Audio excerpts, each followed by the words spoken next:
recording, Town Mayor. Good evening, everybody, and a very warm welcome to our Town Council meeting tonight. And we are very pleased to have Councillor Jonathan Ash-Edwards with us, who will be speaking to us later on. He is, of course, the leader of Mid Sussex District Council. But a warm welcome to you all joining us tonight. As you know, the first part is public question time. We haven't got any members of the public with us this evening, and so we'll move swiftly on. And apologies for absence, please, Town Clerk. We've got apologies for absence from Councillor Mrs. Mockford, who is detained at work, and Councillor Mrs. Bennett, who has a family emergency. Excellent. Okay. Can I have somebody? I would propose that we accept those apologies. Can I have a seconder, please? Happy to second that, Town Mayor. Thank you, Deputy Town Mayor. And can I have a show of hands to accept those apologies? Thank you very much indeed.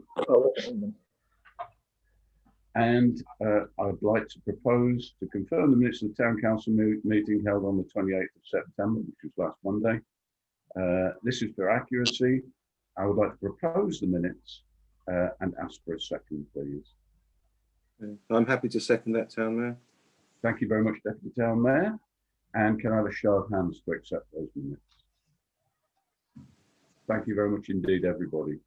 And I will, of course, come in and sign those. Can I have any declarations of personal or pecuniary interest? Are there any new declarations? I see none, and therefore we swiftly move on to Town Mayor's announcements. Having just taken over last week, I have not undertaken any duties as yet, apart from a very pleasant one on Sunday, when a number of us gathered for a very dear local resident whose 90th birthday it was. It rained a little, but it was great to see everybody. I have to announce that it will be a scaled down remembrance service this year for obvious reasons. I should be attending. There will be a total of 4 wreaths being laid at the remembrance service in town. But we are only allowed to have 6 councillors.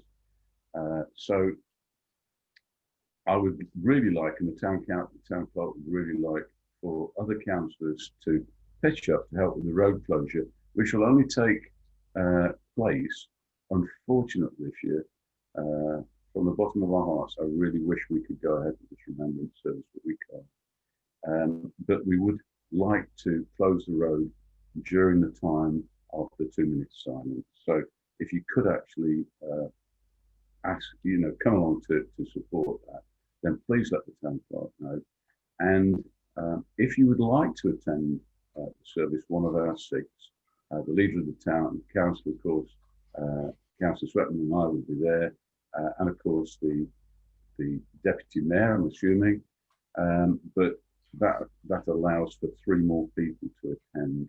So do please let the town clerk know, and then she will stipulate who's going to be coming along.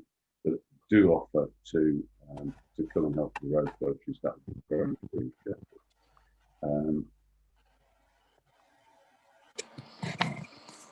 And I would also ask, well, we can't. It's pointless really, because there are no members of the public. But we would ask that the members of the public stay away this year. Of course, it's a dreadful situation. Not at all happy about it.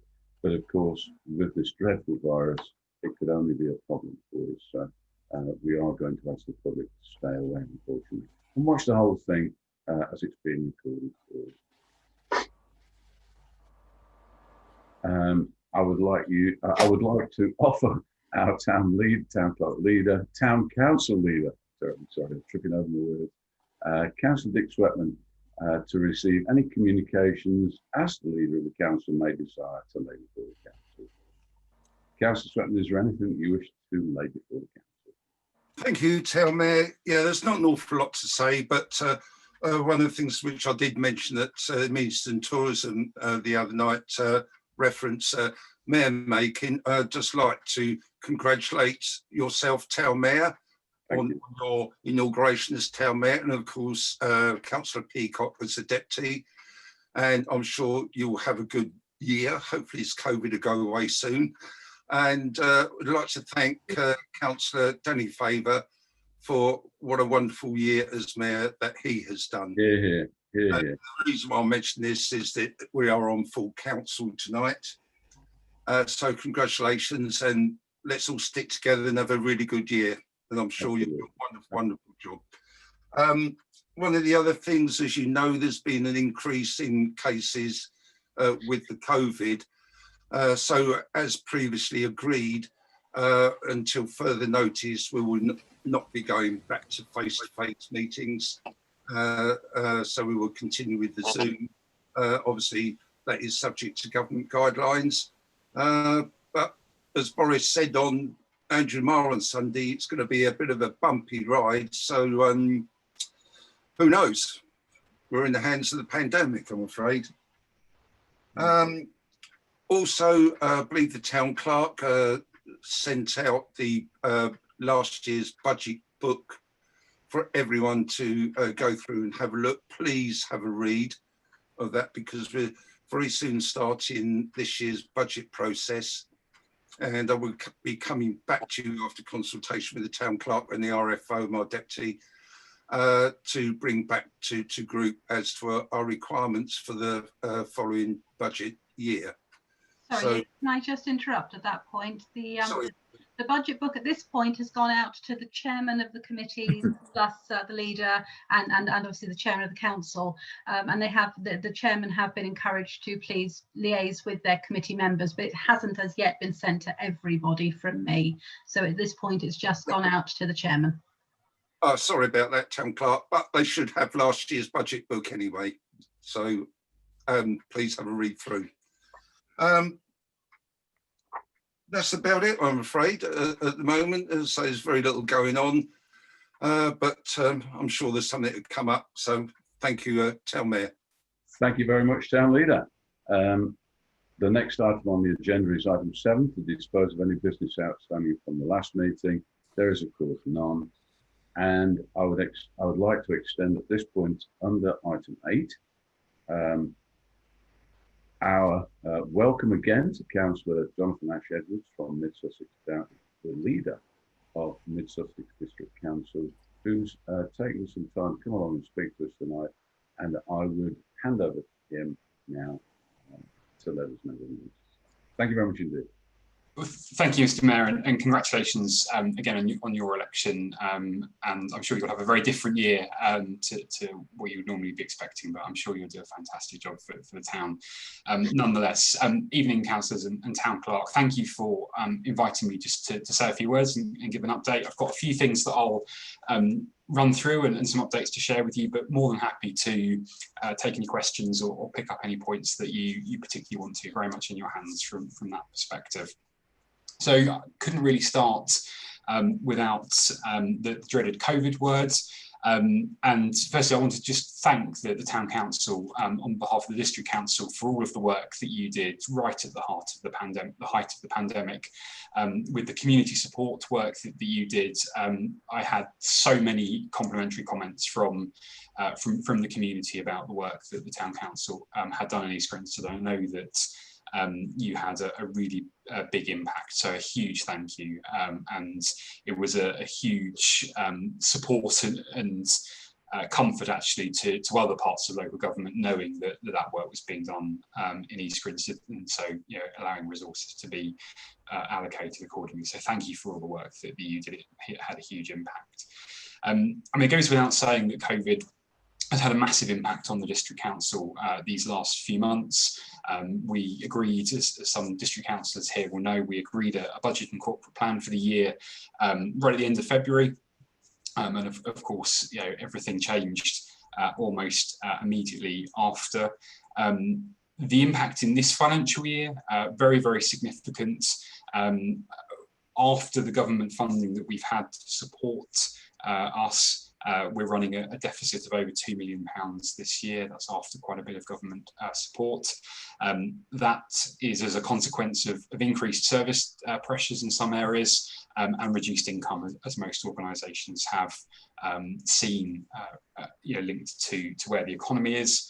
We're forecasting over this council term an impact financially of about £8 million from COVID, just making some projections of where we think income levels might return. Obviously hugely dependent on exactly where the economy is and the sort of longer term prognosis around really changing demands for services and the kind of things we would usually expect to happen during a recession in terms of some demand-led services increasing in demand. So a very considerable impact from a financial point of view, and in terms of the council's capacity, huge amounts of that soaked up this year by dealing with the COVID response. In the short to medium term, the strategy that we've agreed is to let the reserves take the strain. We went into the crisis with the finances in very good shape, and a decent amount of reserves to fall back on. And the view I've taken is if you're not going to draw on those reserves to deal with the impact of the global pandemic, then you probably are never going to. So now is the time to do that, but that can't last forever, clearly. And so, in the longer term, we'll have to get the budget back to balance, which won't be without difficulty. Just to share probably one of the other main bits of work that the council was responsible for that closed last week were all of the business grant schemes, number of different schemes targeted at different sectors of the economy and some discretionary grants as well to support businesses that were falling through some of the cracks in the various support schemes. So that closed last week and has all been reconciled back with government. In total, we awarded just over £26 million to about 2,300 businesses throughout the district. And yes, obviously a big chunk of that money will have ended up in East Midlands as well, supporting businesses through the worst of the crisis through the spring and the summer. So really significant support, and we've been administering that on behalf of the government. Last week we agreed a revised budget and corporate plan for the second half of this year. That will get us to the end of March. And what we've tried to do in that really is just slightly refocus the work that the council is going to be doing for the latter part of this year. In some cases, recognising where we don't have the capacity to do all of the things that we wanted to do as we came into the year, but also making sure that we're putting resources on the things that we know are going to be most important over the coming months. And the economy is clearly a big part of that, to make sure that we do everything we can to support the local economy through the crisis. So we're going to be putting some more money into our micro business grant scheme and the community and economic development grants fund, so that we can support businesses, but also the voluntary sector as well, deal with some of the issues that the last few months have thrown up. And quite a big piece of work that we're going to need to do to just look at how people are accessing services. Obviously what we've seen by necessity is people accessing services online far more.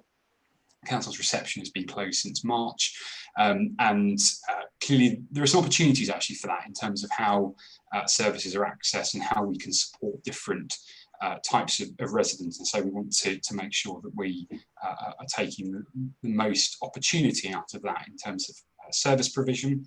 But the good news is that a lot of the key projects that we were intent on delivering this year are still going to go ahead. So the parks improvement works, for example, that Councillor Darcy leads on, that's carrying on. Some consultation work over the summer, and the phase 2 work is now underway. That includes Mount Moddy, for example. And we're really keen, pre-lockdown, this was a piece of work ongoing, to look at how we can invest in our key parks. And that has clearly taken on a greater importance as during lockdown people were using those parks far more, which was fantastic to see, and for many residents actually being able to get out into those great open spaces was a big safety valve, actually, particularly for people living in flats and smaller accommodations, to be able to get out into those spaces. And we want to make sure we're continuing to improve them. A couple of housing and planning points to share with you. So as would be expected, the last few months have seen significant increased demand on temporary accommodation. So at the end of the last quarter, we were up to just over 90 households in temporary accommodation throughout the district, not just East Grinstead. A bad year for us in recent times would be maybe 40. So you can get a bit of a sense there in terms of what the pandemic has done. And clearly we will see that as a trend that will be growing over coming months as some of the economic consequences begin to unwind. Prior to the pandemic, we were already beginning to buy temporary accommodation for those residents, and we're doing more of that now. Councils putting people into emergency accommodation tends to be very expensive, but also very poor in terms of sort of social impact for those residents, in terms of disconnection from schools and jobs and that sort of thing. So chasing a moving target there, but quite a bit of work being done on that. And on planning issues, you'll have probably seen the consultation on the site allocations development plan document closed last week. Those consultation responses, and I thank you for yours. Those now will go to the planning inspector, who considers the next stages for that piece of work.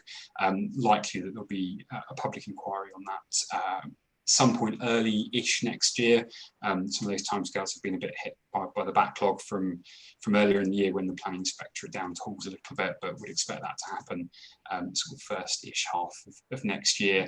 And the inspector will consider all of the sites that have been put forward, and then make a binding recommendation to the district council in terms of what should be adopted.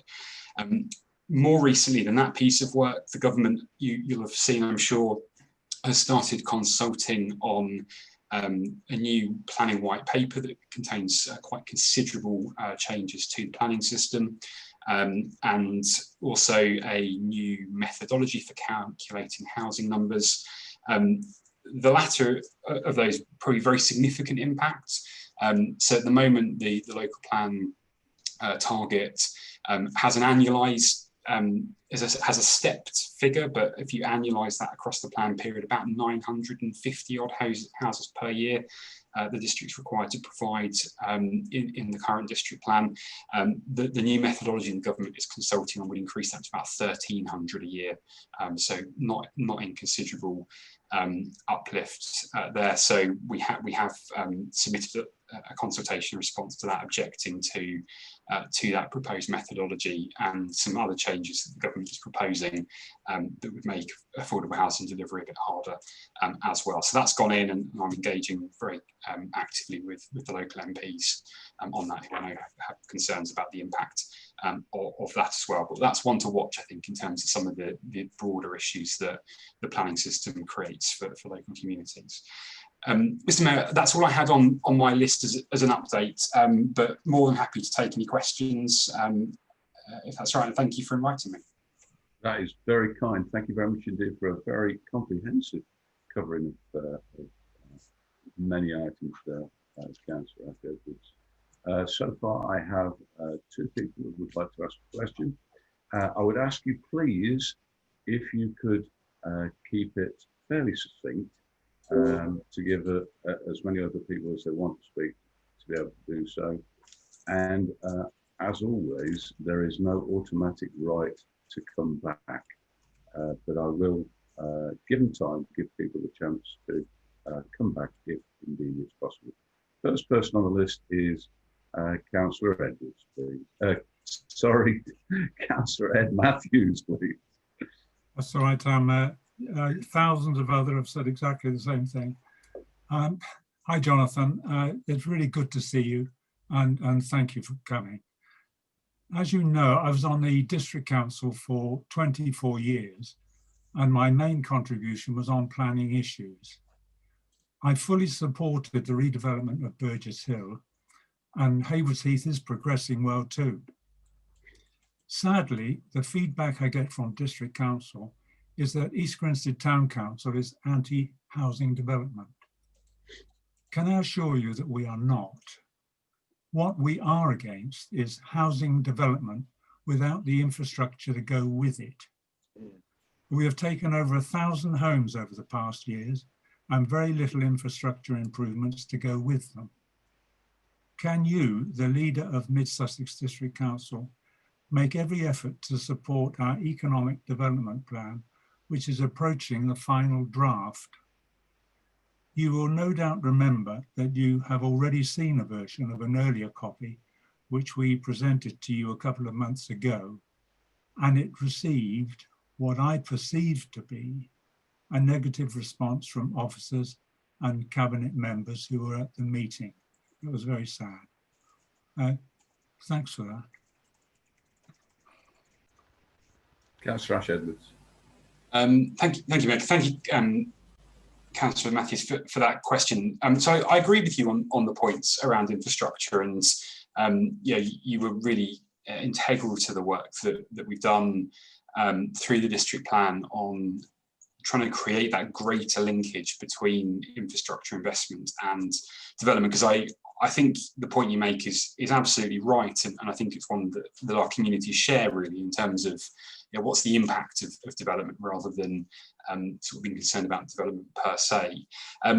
So I will always support East Grinstead in coming forward with economic development plans and infrastructure plans. You'll always have my support to push that work forward.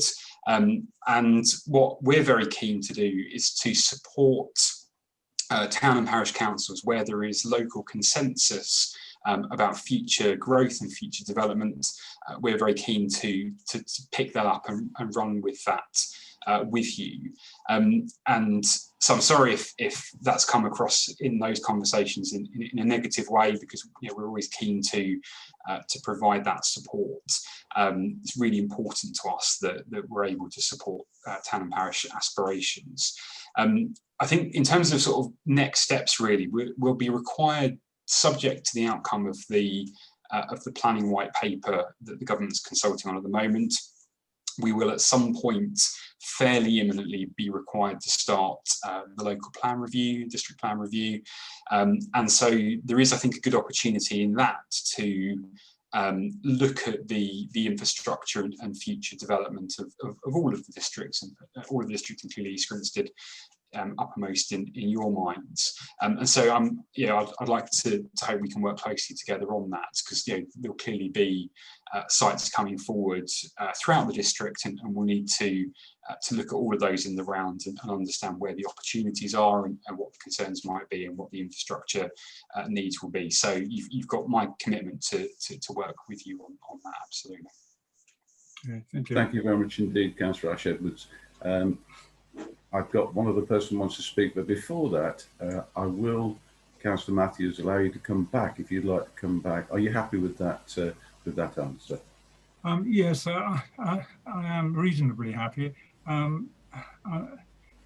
just wanted to let Jonathan know that you weren't very happy with the response that we got from our meeting. But I know he is the fairest of fair men, and I know he will assist us in every way he can in the future. And I just wanted to prompt him to let us know that we were watching him. Thank you very much. In the nicest possible way. Thank you. Councillor Charles Amos. Thank you, Mr. Chairman. It's interesting to note that this committee it's not against development per se, and yet it's rejected the government's white paper, a Conservative Party document. And despite the fact I'm the only Conservative not here, I'm the one that's fully behind it. So I think that really is rather unfortunate.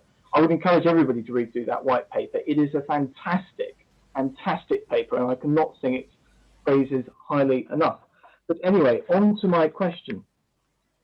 Does the District Council intend to balance the books via tax rises or spending cuts?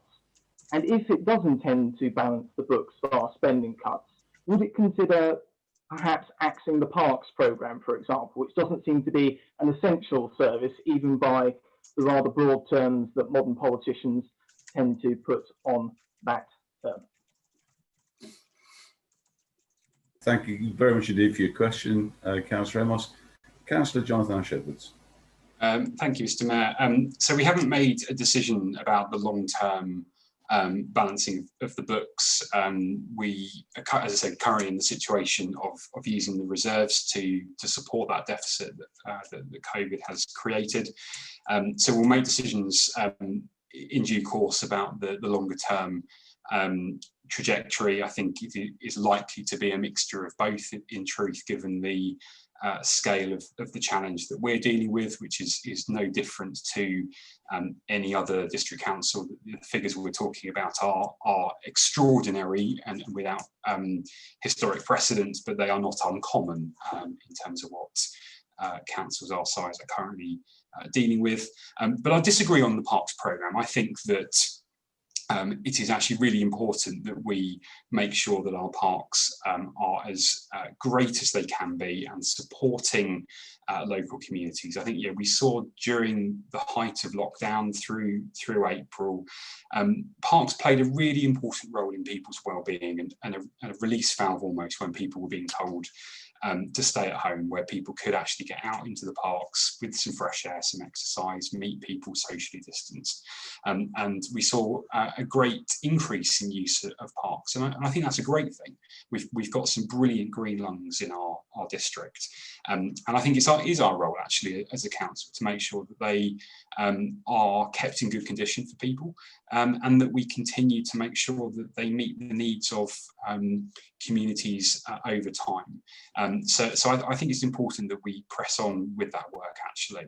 And some of that will be funded through Section 106 money. So there are some pots of money identified where playgrounds are involved, for example. So some of it is funded through that means, and others will be coming from contributions that the district council has already allocated. But I think it would be wrong to pull back from making sure that those community spaces and those green areas in our towns are looked after as best we can. Yeah.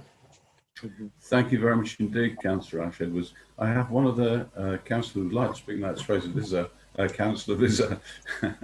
But before then, as I did with the last speaker, I would ask if Councillor Amos was happy with that statement, and if he would like to come back very briefly on that from Councillor Ash Edwards. Well, thank you for that. Thank you, John. Thank you, Councillor de Bell. Thank you for that comprehensive answer. Is there anything at all that you can identify that you will be cutting? As you said, you will be cutting something, just very briefly. Thank you, Councillor Amos. Councillor Ash Edwards? Well, much to the it's a much public debate in Hayward Heath at the moment, but the Cabinet has just decided that Clare Hall will not reopen. So that is an example. There's very good reason for that. In terms of viability, but that I think is an example of where we're needing to take difficult decisions to make sure that we are able to provide the services that we can, but recognising that there are some things that we won't be able to do in the long term. I take no pleasure from that, but I think we've got a track record of recognising reality actually as a council and making sure that we can keep supporting the things that we're able to. Really challenging time. Leisure centres, I didn't touch on in my earlier comments, but the reopening leisure centres is going to cost the district council about £2.5 million this year. To do that, to underwrite the costs of social distancing. And so there's some trade-offs, and that would be one particular example.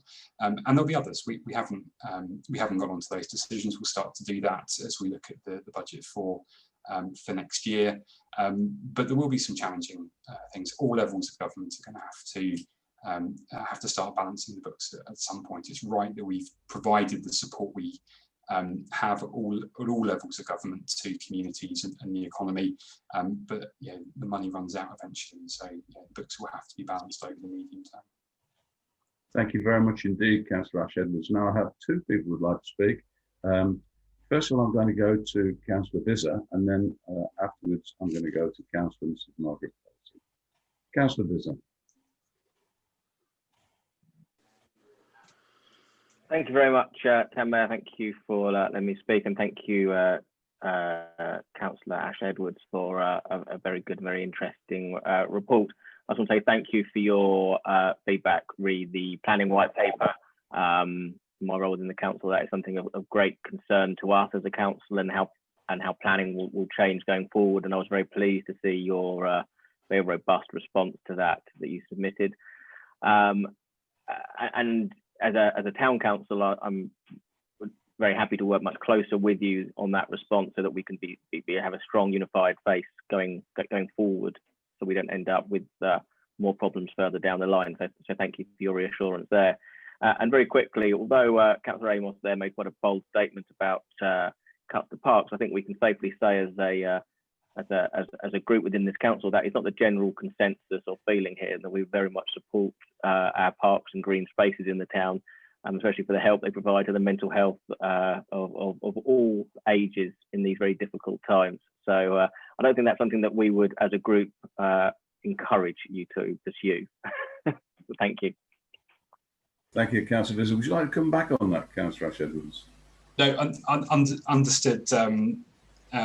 Thank you, and appreciate those comments. And I think important that we do make clear representations to government on some of these planning consultations. I certainly don't take the view that everything the government has proposed is wrong. I think there are some good ideas in the planning white paper, for example. There's some really interesting ideas there around how the planning system can be modernised and greater digital use in there to create a far more accessible system for the public. I think there's some really interesting ideas around that, and there are many aspects of the planning white paper that, in my view, it is just that, are less radical than its proponents claim and less concerning than its opponents claim.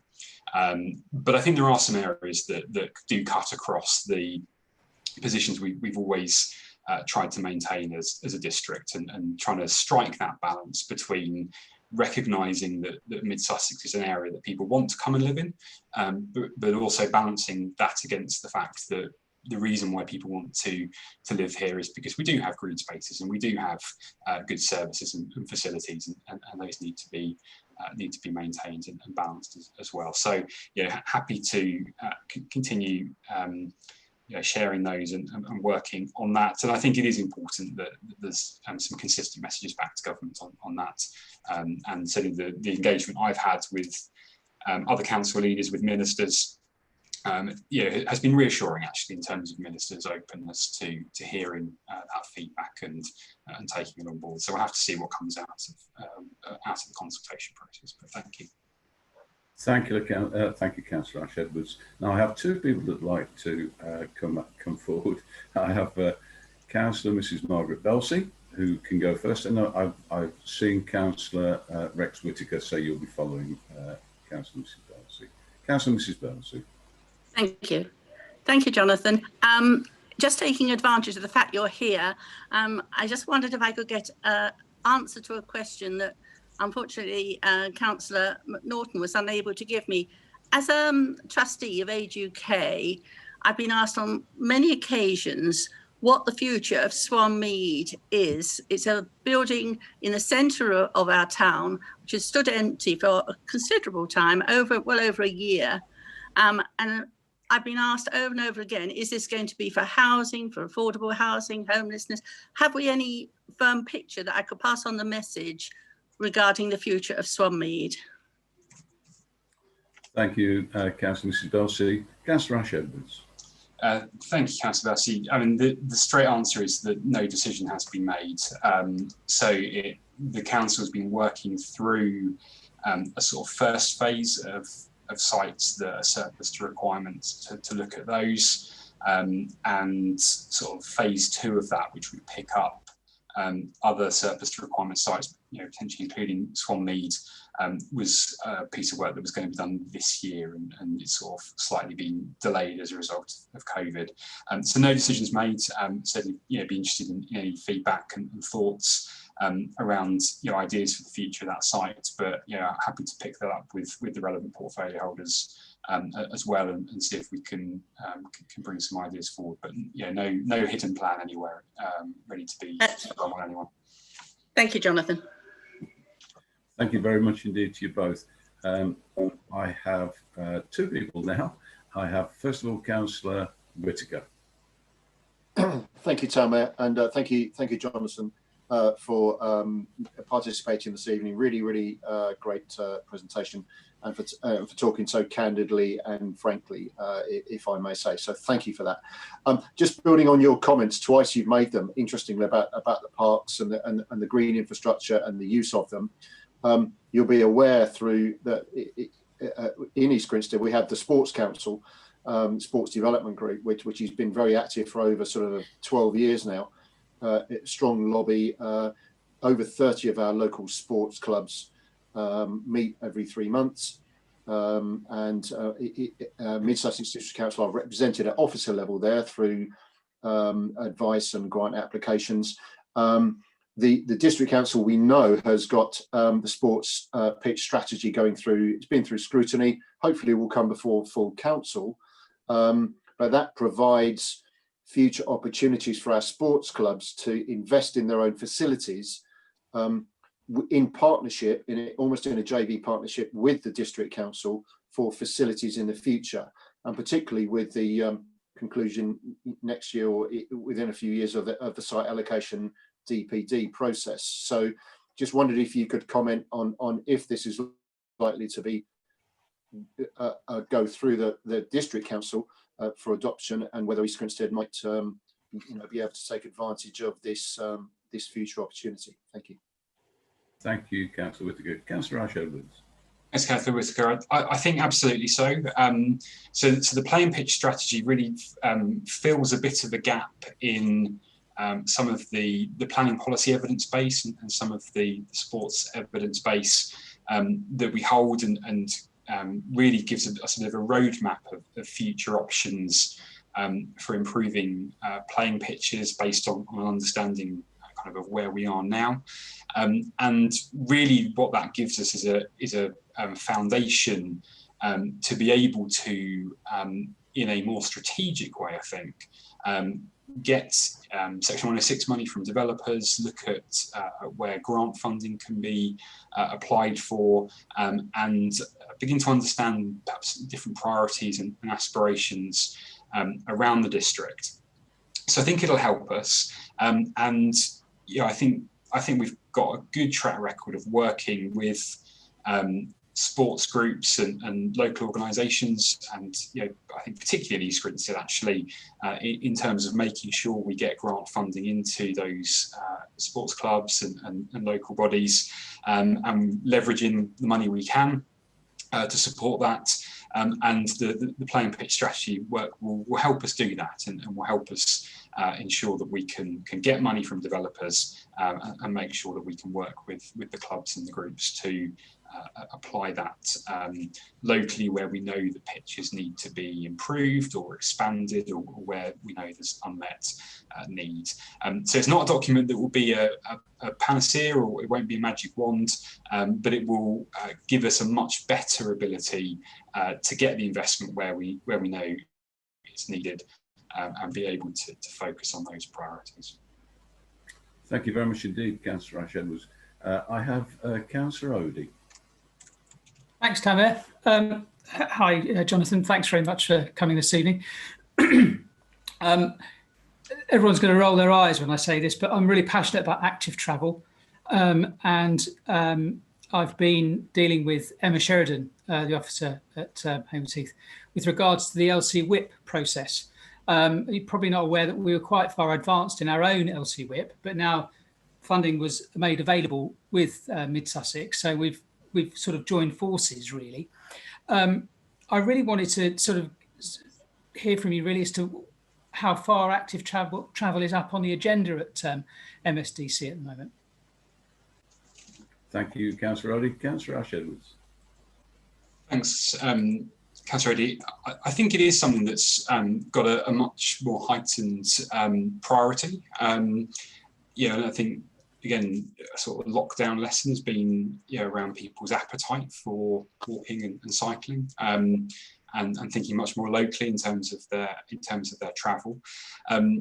There's quite a bit of work that was already underway. So the LC Whip that you referred to, we've been working with local partners, and I know the East Grinstead groups have been very involved in that work, which is very welcome. So I think that works out for tender at the moment, and making progress. And again, similar to the point in response to Councillor Whitaker, that's really good evidence base and a plan for what we need to do next, and where we need to get that investment, and where we need to get that funding. And actually across the district, there's a lot of work going on. So I appreciate it's not an East Grinstead point, but we secured funding for a Burgess Hill to Haywards Heath cycle route, which people have talked about for decades, not delivered. A lot of very complicated issues around land ownerships and routes, which my inbox demonstrates is not an easy issue to resolve. But we've got the funding for that, and that is something that we're very keen to make progress on, and that will in time extend down to Hassocks as well. So that'll be a really good example in the south of the district of a project that's quite far advanced, and we've been able to, on the back of a plan, secure funding from government to help us deliver that. And the LC Whip for East Grinstead, I hope, will be able to help us do that here as well, and be able to understand what the priorities are and how we can leverage the funding in. I think from the district council's point of view, we don't do that in isolation. Obviously we're not the highways authority, and we do have some constraints in terms of what we can deliver, but we'll always work with partners to push these projects forward and bid for funding and try and get investment in where there's a clear plan. And so a really important step is getting these plans agreed. Consultation, an important part of that, understanding what people are keen to see happen, and what challenges that might be, because my experience is that these things are not always straightforward, and so the more we can get some consensus locally, the better. But we're keen to push these forward, and government is demonstrating greater appetite for funding these kind of schemes as well over the last few months, and so hopefully that will continue as well, so we can take some of these schemes to fruition. But again, project we're very keen to work with you. Thank you very much indeed, Councillor Ash-Edwards. Now I can see no other indications. I can't see anybody with any hands raised or anything else, and therefore, Councillor Odey, would you like to come back on that one then? Yes, sorry, thank you, Mayor. Thank you, Jonathan. Just quick, I've not been in this role very long, but one thing I have realised in this short amount of time is that East Grinstead gets forgotten quite easily. So it's really important for us to shout quite loudly. If there's anything that I can help with moving forward with regards to that LC Whip, then I would be very happy to be involved. Well done, thank you. Councillor Ash-Edwards, would you like to come back on that? No, thank you. That's very welcome, and of course you're in a really good position here, because of course Councillor Belsey leads on this in the cabinet, and so he will have obviously heard that and does a great job making sure East Grinstead is well represented in all of those conversations. So and I think actually you're furthest ahead on the LC Whip work compared to other parts of the district. So long may that continue. And thank you. If I could just say thank you, I think if that's the final question for inviting me. I'm always happy to have these conversations and Q&As. And I think just on that last point from Councillor Odey, it's really important to me that East Grinstead isn't forgotten and isn't just left in the corner of the district, in the corner of the county. East Grinstead is a really important part of Mid Sussex economically and in terms of community. And so I'm always available to discuss local issues in East Grinstead with you and with other stakeholders. So thanks for the invite tonight. Always happy to have these kind of conversations. Thank you very much indeed for coming along tonight, Councillor Ash-Edwards, in what I know is a very busy schedule. We are going to be dealing with a load of nuts and bolts business of the council now, and so I would invite you, if you would like to leave, you would be more than happy. We will be more than happy to let you go. But thank you very much indeed for coming along and speaking with us tonight. Thank you. Can we have a little round of applause? Thank you, Jonathan. Thank you. Have a good rest of your meeting. Bless you. Thank you. All right. Bye. Bye. The next item on the agenda is item 9, which is to receive and consider the minutes of committees and to obviously seal the minute numbers. And I would ask Councillor Visser, who's the Chair of Planning, to start the ball rolling with planning itself. Thank you. I would like to propose the following minutes from planning, please. From the 13th of the 7th, 2020, pages 34 to 42, minute numbers 63 to 71. From the 3rd of the 8th, 2020, pages 43 to 50, minute numbers 72 to 79. From the 24th of the 8th, 2020, page numbers 51 to 56, minute numbers 80 to 87.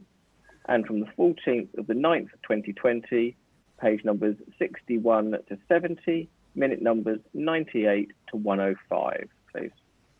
Could I have a second? I second that, Chair. Thank you. Councillor Visser, are you going to ask for any questions? Well, can we have a show of hands to adopt those first?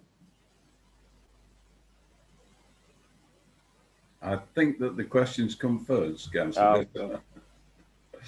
But that's okay. Have you got any, did anyone have any questions beforehand? Not any questions? No. Fine. That's absolutely fine. Thank you very much. We're all learning. We're on a learning curve. And for public services, unfortunately, the Chairman of Public Services can't be with us tonight, but the Deputy Chairman of Public Services, Councillor Woodgate, can I call upon you to take over your part of public services? Thank you. Yeah, I would like to propose the minutes held, minutes for the public services meeting held on the 10th September 2020, minute numbers 88 to 97. May I have a second for that? Thank you, Councillor Hall. All those in favour? No, unfortunately, Councillor Woodgate, you have to ask if there are questions before that. Any questions, anyone? Excellent. Now you can ask for. Can I have all those in favour? Thank you very much indeed. And finally, we move on to amenities in tourism, which is, of course, Councillor Mrs. Farron. Thank you. Before I move to receive the minutes of the Amenities and Tourism Committee, I would just like to update you on the High Street flower beds. Following the meeting held on the 17th of September, the Council decided to relinquish the lease of the flower beds to the Town Council of Flower Beds 1 and 2. Instead, they have decided to give the lease of Flower Bed 1 by the fountain for an all year round for a year initially. And Flower Bed 2 will be offered, and the tasting rooms will be able to apply for that licence for all year round.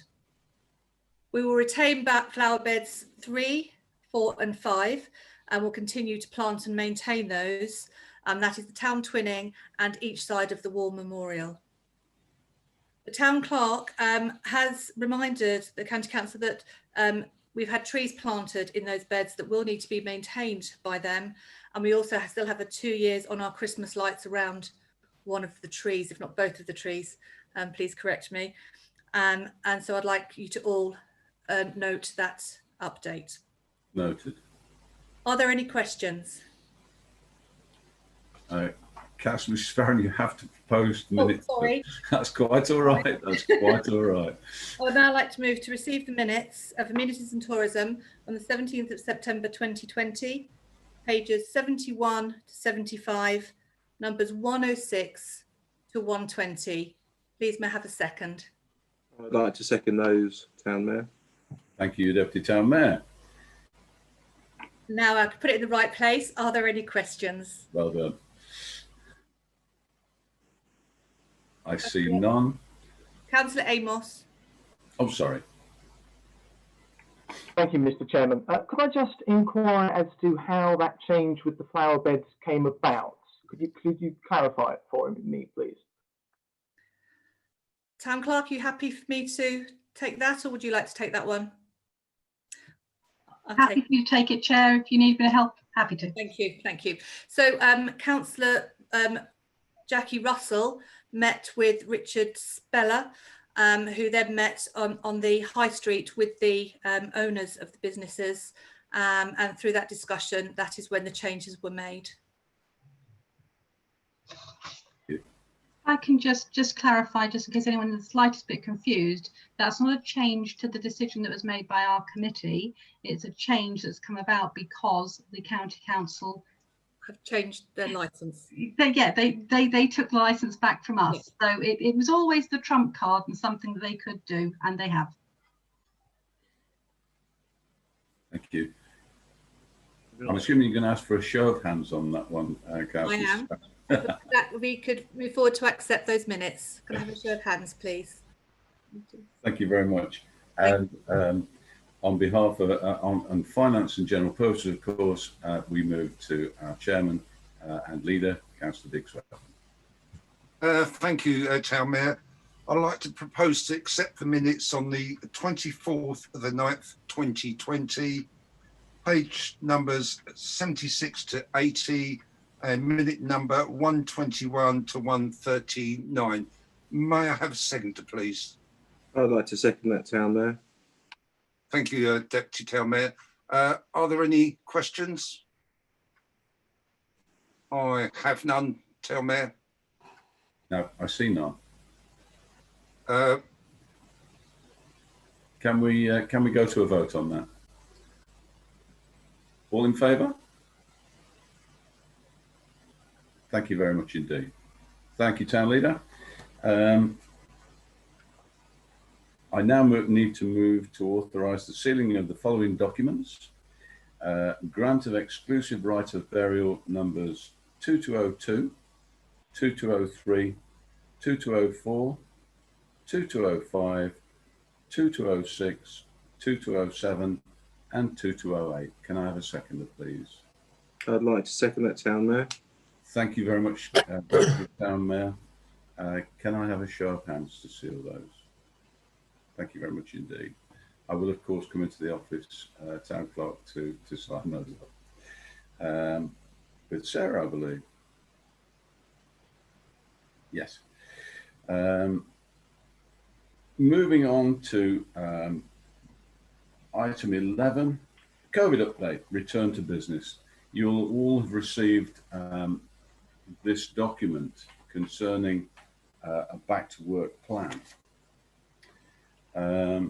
The officers have updated the return to business plan and the risk assessment for physical meetings without without a compelling reason to return to physical meetings. The current advice is that we continue to hold the meetings virtually, and this is recommended by the officers until the guidance changes again. As you can see, this is working very well for us. The paper is just an update to show that following the government asking people to work at home if they can, some staff are working from home more and others are in the office. In addition, the hope to return to physical, or at least some councillors in attendance for meetings, has been reshelved with the NLAC guidance that unless there is a compelling reason to meet physically, the meeting should continue virtually until further guidance. This is the proposal. Have I said that properly, Town Clerk? Is that all okay? Thank you very much indeed. This is a proposal. If you're minded, please propose. I'm happy to propose. So I propose that we accept this. Can I have a seconder, please? I'm happy to second that, Town Mayor. Thank you very much, Deputy Town Mayor. And before we actually go, is there anybody who would like to say anything or ask anything or make any particular statement concerning this? I have one at the moment, and that is Councillor Charles Amos. Thank you, Town Mayor. I would disagree with this document for a number of reasons. Firstly, it says when the guidance allows, there will be physical meetings. Before the 14th of September, the guidance did allow for physical meetings, and yet the Town Clerk and others deemed it not to be right to go ahead. So it's not simply a case of when the guidance allows, it's also up to the discretion of the officials, it seems. something I would reject. There is also the note in the document that I'm looking at over there that says issue of people infecting others. Well, firstly, as the document makes clear, that's never been established in law that in some way we could be liable for that. And secondly, there's a perfectly easy way to get rid of that problem, and that's namely by putting a sign on the door which says you consent to getting coronavirus if you come into this chamber. And to many that may seem absurd, but if you actually look at HIV infections, for example, English courts have accepted that if an individual has been informed that the person having sex with that individual says they have HIV and then proceed to have sex with them, that the transfer of HIV isn't a problem because they've consented to having the HIV. So it's exactly the same in this instance, apart from without the sex, of course. So I would totally and utterly reject this. We need to have proper debate, and that can't be had here. And the fact that the House of Commons hasn't gone digital is a very clear demonstration of the fact that in order to have effective scrutiny and proper debate, you've got to have physical meetings. Not everybody needs to attend, of course, because as all of you are in a group, you all discuss things already and you all decide things. So last year we had the budget, and none of you said anything about it. You all just sat there and stuck your hand up. So in January, you could have 4 people in that room, everybody else going because you've decided online a group meeting, and you could still have proper scrutiny because I would be there to criticise the budget or indeed commend it if it's a good one, which it may well be. Because I do fear that if we do not go ahead now in December, because we did say in September we'd be at the council meetings, that this will go on and on and on until June next year. And I don't think that is acceptable. And as I've said before, if we are going to go with these digital meetings and we're not going to commute, I think it's only right for the taxpayers of East Grinstead to see their councillors see a pay cut in terms of their allowance being reduced, as everybody else in the private sector is seeing their pay reduced. It's only fair that the public sector, unlike the 2.75% pay rise we saw for council officials, which we weren't even allowed to debate, despite the fact it's the largest item of public expenditure for this town council, occurred. So I'd be totally against this proposal, and I'd urge everybody who has an interest in effective government and the well-being of East Grinstead and the town council to reject it also. Thank you very much. Thank you very much for your comments, Councillor Amos, which are noted by us all. Town Clerk, would you like to come back on any of that? I believe that there is some sort of sub-guidance within what's come out to us. And I've tended to forget whether we've actually voted on this yet, or perhaps you can give us some guidance. The only comment I'd make, Tan, there is I disagree with Councillor Amos with regards to his interpretation of meetings being allowed before. The guidance from NALC, which is our national body, National Association of Local Councils, has been consistent since March that meetings should not be taking place physically by councils. They should be held virtually where they can, unless there is a compelling reason otherwise. Now, that has, to be very fair, we were mindful that there were councillors who were keen to go back. We were looking to see what we could do. We were looking to see how we could do it. The guidance came back out again with the changes to and then the 6-person rule and what have you, although we are technically well, you would appear. I mean, the guidance is so woolly. Everything that comes out from council, from government with regards to these meetings is really, really difficult to understand. But the advice that I get from everybody that I've been speaking to, and so this is NALC, this is SALC, this is other councils, is that that unless there is a compelling reason, then we should not be meeting physically. And the only places where physical meetings have taken place are where somebody has been unable to get onto the technology for their own reasons. Either they don't have the technological ability with regards to being able to go onto a Zoom meeting, or they just aren't able to manage it. And there are some people who can't do that, and they also can't phone in because perhaps they're deaf or hard of hearing or whatever it may be. I mean, you really start asking these questions as to why meetings don't happen. There do seem to be quite a myriad of of really, they are compelling reasons. You can't log in because you don't have a computer. You can't ring in because you have hearing problems and you can't hear what's being said. So those are the type of reasons that are being put forward as to why local councils should continue to meet.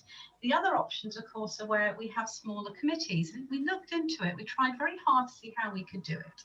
But as I've explained before, it has been stated that, it is the case that 19 councillors are able to attend every single meeting that we have, plus officers, your employees. And again, I take the point that the councillor says with regards to you can put a sign up on the door. As an employee, as an employer, you can't put a sign on the door and say employees enter at their own risk. It's your risk. So I'm afraid you can't do that. Whether I choose to attend meetings or not is my personal decision, but there are other options, other officers who would have to be taken into account there. So it is something you'd have to think about. And I think the only other thing really is to say that we did try very hard. We will continue to look at hybrid meetings. We will continue to see if we can get back into meetings. But where we stand today, the advice that has to come from the officers is that the advice we've had nationally in our sector is without a compelling reason, you should not meet. If there's a compelling reason, it has yet to have been raised with me and with the chairman of the council and then the leader of the council for this to be considered further. I don't think there's much else I can say, Town Mayor. Thank you very much indeed, Town Clerk. That's extremely helpful. Can you just remind me whether we've had a vote yet? Can I just say that I've had my hand up? Probably. Councillor Osborne, can you be quiet for a moment, please? Thank you. Well, if you ignore Councillor, sorry, Town Clerk, can you carry on, please? You did note the fact that we were going to come back, and the last time what we voted on was that we would have we were intending to have the physical meeting starting at the end of September, which would have been the annual council last week. That was our intention. No, I mean, have we voted tonight on this? Oh, no, you haven't voted. No, we haven't. In that case, I'm going to allow Councillor Osborne to ask his question. Councillor Osborne, do you know how to use the blue hand signal to say that you want to speak? I've got my hand up now. Is that the one you mean? Do you know how to use the blue hand signal? Can I ask that you have a word with the town clerk or somebody that can actually help you to be able to use that so you can denote that you want to speak in the future? If you'd like to carry on, that's absolutely fine. Yeah, okay. I shan't be asking you to speak again. Thank you very much. Okay, well, I'll make the most of it because it's hard enough to come by. Let me just say that I get a little bit disturbed, and I accept everything that Clark has said. I think she's quite right in what she says, and I wouldn't dispute that. But I get a little bit disturbed when I hear members of this council, you included, Mr. Mayor, saying that they think it's satisfactory.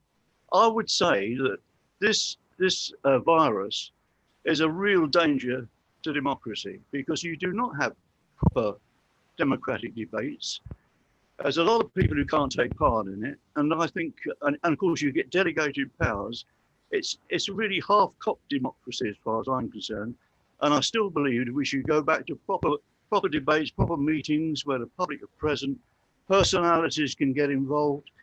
We certainly don't have that at the moment, so I'm not happy with it, but I'm also uneasy that there are people who seem to think it's okay. Perhaps they don't see democracy the same way as I do. Thank you very much. Thank you very much, Councillor Osborne. I'm going to go to the vote now to accept the recommendations from the officers. It's been duly proposed by myself, seconded by the Deputy Mayor. Can I have a show of hands, please?